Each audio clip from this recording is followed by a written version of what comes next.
Hey, hey, I have your lower body workout. I'm gonna demo a couple exercises. So this is after your warm up. You're already warmed up on your treadmill, you did your plank, and you're gonna grab a heavy dumbbell. This is 15 pounds, but I want you to use what feels right for you. It's gonna be between your palms, your feet are outside your hips. You're gonna send your seat back and down and then push through your heels as you lift. And then you should feel your core activate as you hold that weight right here in front of your chest. And you'll have 10 large range here, keeping a soft bend in your knees as you stand, using a pace that feels good.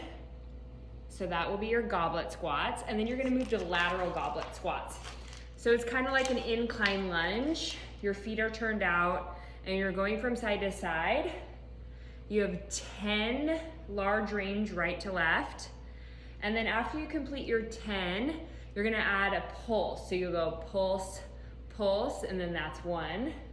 And then pulse, pulse, that's 2. So then you'll do 10 large range and then 10 with a pulse for 20 total. So that will be your second move. And then you'll have single leg deadlifts. So you want your feet are hip width distance apart, soft bend in your knees, and you're going to extend your left leg behind you, take a hinge, keep a straight spine. That weight travels towards your foot, and then push through the right heel as you lift. So you'll isolate on one side, you're contracting the back of your right hamstring and your right glute max. And then that heavier weight is gonna try to throw you off balance. So you really need to stabilize through your left oblique as you hinge, and then drive through the right heel to stand. So you'll have 8 on each side, and then you'll switch the weight to your left hand, you'll root through the left foot, and then you'll hinge at your waistline. So you're taking a hip hinge, extending that right leg back. And that leg behind you doesn't have to be very high. Stabilizing through your core. And then after you complete 8 on the left, you'll grab your weight and you'll take 8 reps with both legs rooted, soft bend in your knees, and you'll just use that one heavy weight, hinging at the waistline. I'll go profile so you can see my spine stays straight. And then you just let your gaze follow your movement. So that is superset 1, those 3 moves. And then you repeat that one more time before you head to your next exercise, which is a heels up squat. So you're gonna place your weights just right in line like this. And then you're gonna step onto your weight. So your heels are up. It's kind of like a power leg. And then you're gonna send your knees down and then drive through your heels to lift. So you're contracting through your quads, you keep a soft bend in your knees. So you have 2 options. You can do this without a weight in your hands, or you can grab 2 dumbbells and you can add a weight to this move. So you might try it the first round with no weights, just kind of getting the hang of the movement. And then the second round, you can add dumbbells. So you have 10 of these. And then you'll hold low for 10 pulses. It's just down and then lift. You'll really start to feel that fire burning in your quads. Root through your heels. Let your heels be heavy on the weight. And then exhale, release. And then you'll have a weighted walking lunges. So you'll grab both of your weights and you'll just head for a walking lunge. You'll step out with that right knee over your ankle, and then step together, and then step out left. So you'll have 10 on each side, so that's 20 total lunges. And then you'll grab your mat.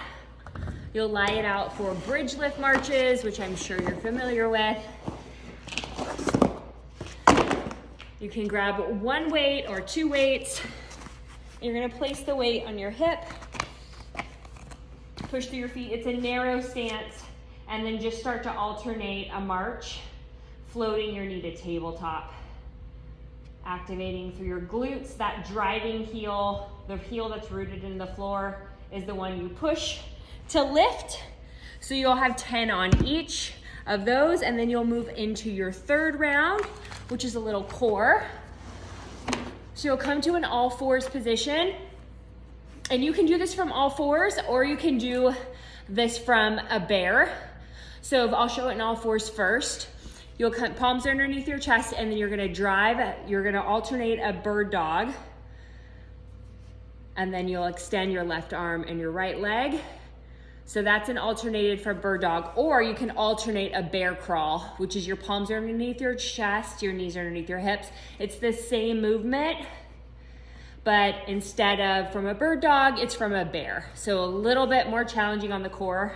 Maybe the first round you do the bird dog for 10 on each side, and then the second time you go through, you do it from the bear. Next up is a weighted scissor with a crunch. So you'll grab your weight, lie all the way down, the weight heavy, and you want a heavier weight. This is 15 pounds. So the weight is right over your chest. You're gonna lower your right foot down to a scissor. You'll feel your core start to activate as you reach your leg away from the midline, and that weight is increasing the load.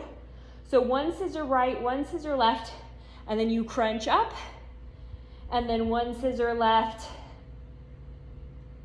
one scissor right. I switch the lead leg every time, you don't have to. And then crunch up. So that's one total rep. One right scissor, one left scissor, one crunch equals 1 rep. And you'll do that 10 times. Really using your breath. And then you'll have a side plank with weighted rotations. So you'll come to a modified side plank or a full side plank, whatever feels good in your body. You're gonna push through that right forearm. And then you're gonna grab a lighter weight for this, not your heavier weight you've been using. But you're gonna reach your arm up, really push through that forearm as you twist through your torso, and then lift. Using your breath, so you have about 8 reps per side.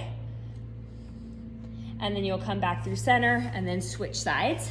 And then you'll complete that whole round again for 2 times. So you have 3 groups of exercises. You'll complete them 2 times. If you have more time, you can complete each group of exercises 3 times, and that will be more like a 45-minute workout. Hope you enjoy.